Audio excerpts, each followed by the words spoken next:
Keir Starmer will be vanquished when Great Burnham would run for high office. Okay, not Shakespeare, but hopefully you get the gist, because things are quite Shakespearean, are they not? The King of the North, hoping to potentially be the king of the kingdom. Will he manage to do that? Is he the right person for the job? Well, here's a snippet from his recent promotional video. Up in and around these streets, that I saw what Thatcher's government did to places like this, the deindustrialisation, the draining away of economic, social and political power. It left places like Makerfield behind, and Britain has been on that path for the last 40 years, and it was the sense of injustice I got about the way this country is run that took me towards politics. You okay? Yeah, well, I'm a United supporter. Oh, are you? Right, yeah. You are more than welcome in Ashton. Oh, really? You should know that. Oh, thanks very much. All right. So I went into politics to fight for ordinary people. I fought for the miners here and the compensation we got from the last Labour government. Now, if there were any hecklers out there, let's cut Andy a bit of slack if he cut them out of the video, because it is a promotional video, it is a campaign video. He certainly does seem to be quite personable, has a modicum of charisma, particularly when compared, of course, to the extremely low bar of Keir Starmer. Andy mentioned there, why he went into politics. I believe him. I don't think that's spin. I think that was genuine, and that's great to see. He also harked back to Thatcher, and whilst on one hand I think, yeah, it's important to remember those times, I also wonder if that's the best strategy, because I believe what he's attempting to do is to rekindle some of the old emotions, what a lot of people used to feel about Labour, why Labour is important. However, the world has moved on. There are, in addition to those things from the past, new challenges that people face that are exercising them. Let's have a listen to the good people, well, a short, small selection of the good people of Makerfield, considering whether they want to be King Makerfields. Is very self-entitled, thinking he's going to come into here and just take this seat, because I don't think it'll happen. I think Reform will take it. To be honest, I think the wave is definitely towards Reform. Because of issues that Reform say they're dedicated to tackle. That's why so many of the electorate have chosen to get on board with Reform. I think he will be a good MP for Makerfield. Yeah, I think he stands a good chance of winning this area. He's got a good hard task against Reform. Now that, of course, is not a comprehensive survey by any stretch of the imagination, but Reform is mentioned. Why is Reform mentioned? What is the issue? What is the problem? The main problem that Andy Burnham will face, and indeed Labour faces right now? Well, in way of answering that, let's have a listen to a couple of snippets from a recent interview with David Lammy, Deputy Prime Minister, on Saturday. The Unite the Kingdom March organisers are spreading hatred and division. How do you know? Did you attend it? Well, actually, you'll understand that I and my family are in central London. We're very aware of the protests. There were 43 arrests made, 11 of them for hate speech, and my job, working with the Home Secretary, was to ensure that people could not fly into our country from abroad to stir up hate and division on our streets. Yeah. So we barred them from the ability to do that. And the police did a huge operation in London, lots of resources, all of it at public expense. People have the right to protest, but they must protest peacefully. Just to clarify, the 43 arrests were all linked to the Unite the Kingdom demonstration, were they? That was over the course of the weekend. I know that there was another protest, of course, the Nakba protest that was going on as well. I haven't seen the full breakdown of arrests relating to which. How can you know the Unite the Kingdom March organisers are spreading hatred and division if you didn't attend?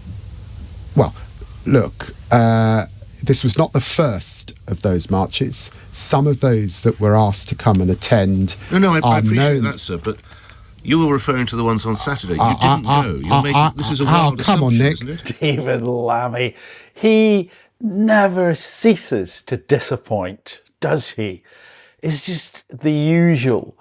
The interview started off quite well. The interviewer saying, hey, tell me more about these numbers. Are you on top of them? Do you know what they mean? And again, of course, predictably, David Lammy hadn't really thought about it. He doesn't seem to get challenged very much, this guy, at all.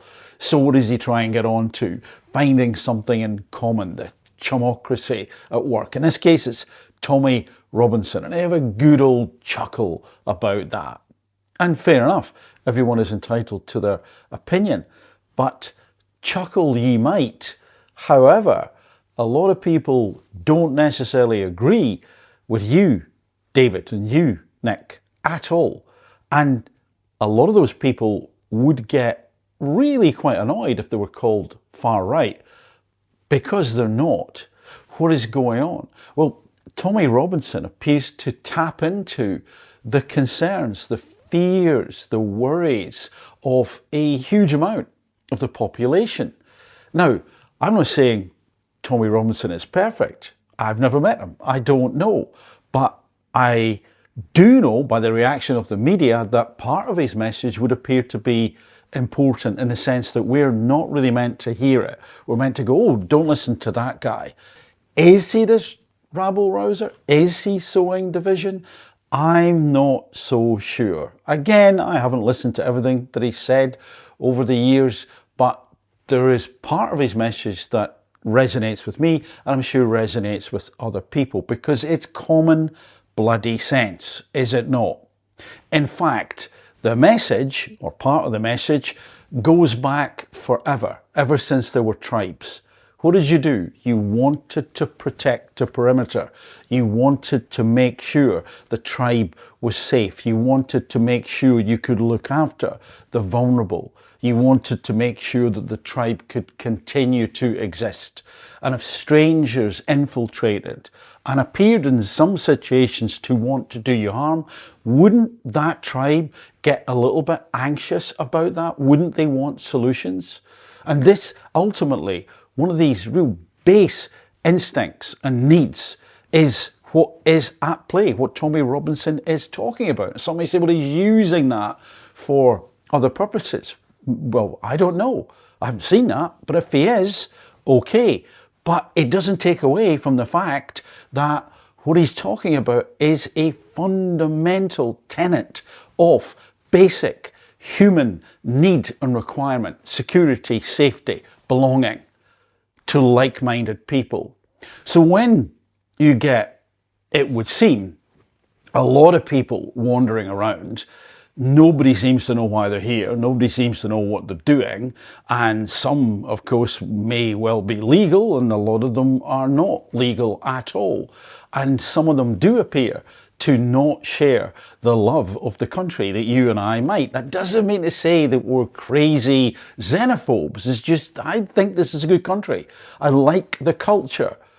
It has moved and morphed in recent times and is under certain pressure to change in some ways. Some ways will be good, some ways will not be so good. But by and large, it's a good country. That's why people come here. The culture is good. That's why they come here. So wouldn't we want to retain that? What is wrong with that? What is wrong with being proud of your history, at looking at what the brave men and women in the past fought to retain, worked hard, worked the soil, dug under the ground, tilled the land, and so on? What is wrong with that? Genuinely, I don't get it. And giggling Lammy doesn't seem to get it either. But why? Is he that stupid? Or is it, well, hey, no, that's not the game we're playing here, folks. Or you thought it was about protecting the culture. You thought it was about really relishing, rejoicing what's been achieved and to look forward to achieving more things. No, no, no. That's not the game at all. We've got to dismantle this for whatever reason. That's what it seems like. And let's then have a listen to this gentleman who's going to talk about Keir Starmer, our current leader. Keir Starmer has a reputation for being ruthless. Maybe he's also vicious. Keir Starmer has been vicious. Look, he's in charge. It's been vicious. And I'm sorry to say it pains me. And I mean this sincerely. It pains me to say it. The briefings, the smearing. Look, I'm not ashamed, but I've suffered poor mental health. I've had a very, very serious mental health breakdown about 8 years ago. I've recovered, thankfully.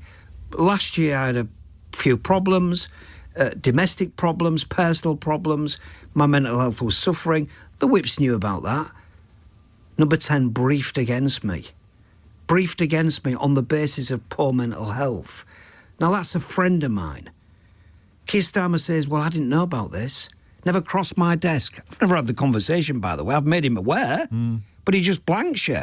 If I text him and say, what a great speech, Keir, you get a volley of text to and froing. But when you raised your concerns that your mental health was being used as a tool to beat you with by Number 10, what did he say? My solicitors wrote on the 12th of January to the Chief Whip, and the Prime Minister was copied in.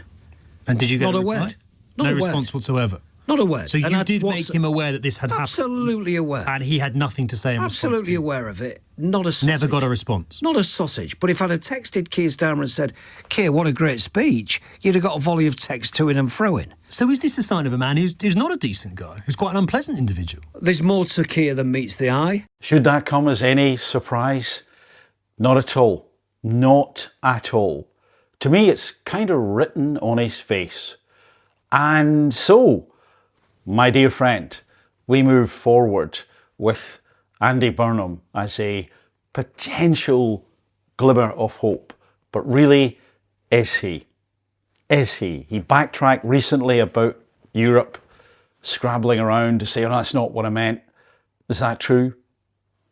Is it really not what you meant, Andy? Are you just telling us, like so many politicians, what you think we want to hear? This is why, or one of the reasons that reform surges, because the basic needs of most of the population are not being met. Yes, things like cost of living, of course, but also a feeling of security, a feeling of being listened to and not talked down to. So, I'll leave you with the wise words of David Lammy. This is a wild come on, assumption, Nick. isn't it? Don't have nightmares.